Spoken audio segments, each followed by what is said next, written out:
Se eu me emocionar muito agora aqui, me perdoem, porque é muito forte o que eu vou falar. Eu tenho uma filha hoje, ela tem 10 anos, mas na época ela tinha, acho que 5, 6 anos de idade, 4, 5 anos, a Milena. E ela disse assim, para minha mãe: vó, eu gosto de vir na casa da senhora, porque aqui tem bolacha, lá em casa o pai não tem dinheiro para comprar.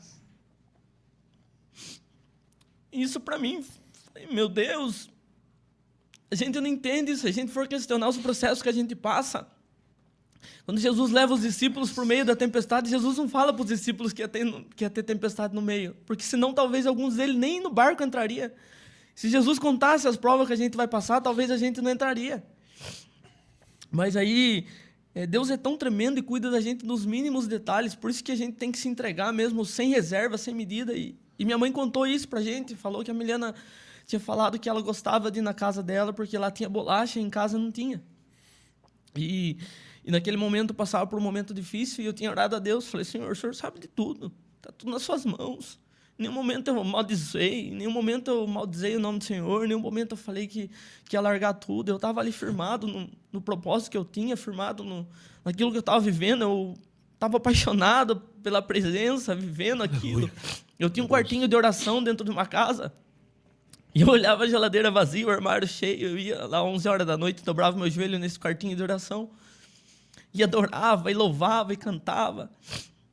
Eu lembro que eu voltei do acampamento e no próximo sábado a gente fazia um culto pós-acampamento. E eu peguei e fui para a igreja, 3 horas da tarde já. O culto era às 8, mas eu gostava de mais cedo, arrumando lá, arrumava aqui, arrumava tudo. E aí, de repente,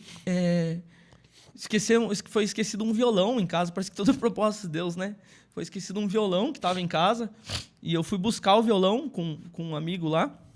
E na hora que eu cheguei em casa, eu abri a porta assim da cozinha, eu senti uma presença de Deus que inundou o lugar assim de uma forma, parece que Jesus tinha descido ali, parece não, né? Jesus tinha descido. Sim, ali, com certeza, na cozinha, e quando eu olho em cima da mesa, sacola, sacola, sacola, sacola, sacola, no chão, sacola, caixa de leite, aquela compra gigantesca, gigantesca, gigantesca. E eu comecei a chorar, eu falei: Senhor, por quê? Onde apareceu isso? Eu não entendia. E aí estava nos mínimos detalhes, sabe? Tinha fralda, nós ia ter um outro nenê, tinha fralda, tinha cotonete, tinha shampoozinho de criança, aí tinha de higiene pessoal, tinha mantimentos, arroz, feijão, e isso para uns 3, 4 meses. Não era coisa para um dia, era para uns 3, 4 meses, 3, 4 caixas de leite. E assim, aí aquele monte de coisa. Aí, de repente, eu peguei e tinha um bilhetinho em cima da mesa e o bilhetinho dizia assim: isso é uma forma... Eu não tinha contado para ninguém o que eu estava passando. Só eu e minha esposa sabíamos. Só eu e minha esposa sabíamos. Não tinha contado para pastor, não tinha contado para ninguém. A gente estava vivendo um processo da gente, uma luta da gente. Eu falei: Deus, se Deus chamou, se Deus tem propósito, Deus vai fazer a obra. Eu cria nisso.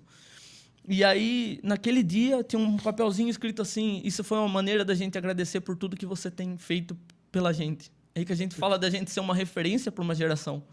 A gente não sabe, Deus usou a vida de uma menina que estava lá, para ela sentiu no coração de convocar todo mundo. Ela mandou mensagem, criou um grupo e foi pedindo para uma coisa. Era tanta coisa que nós ficamos 3 meses. Aí vem a resposta de oração e do que Deus é fiel. Quando nós chegamos na parte da bolacha, tinha mais de 20 pacotes de bolacha. Por isso que Deus cuida nos mínimos detalhes. Nos mínimos. A minha filha falava que gostava de ir na minha avó porque tinha bolacha. Tinha 20 pacotes de bolacha para ela comer. De todos os tipos, de todas as marcas, de todos os sabores. E aí a gente se pergunta, muitas vezes a gente se pergunta: por que, Deus, que eu estou passando por isso? Por que eu estou vivendo esse momento na minha vida? É o processo, cara. É o processo. É um aprendizado. É um amadurecimento. Ninguém amadurece sorrindo. Eu vi uma frase, isso veio uma frase no Facebook, no Instagram, se eu não me engano. É algo muito forte: ninguém amadurece sorrindo. Não que Deus seja nós, Deus é mau, Deus gosta de ver a gente sofrer. Não, Deus gosta de ver a gente crescer. E é no deserto, muitas das vezes, que a gente vai crescer. Né? Sim, eu preciso.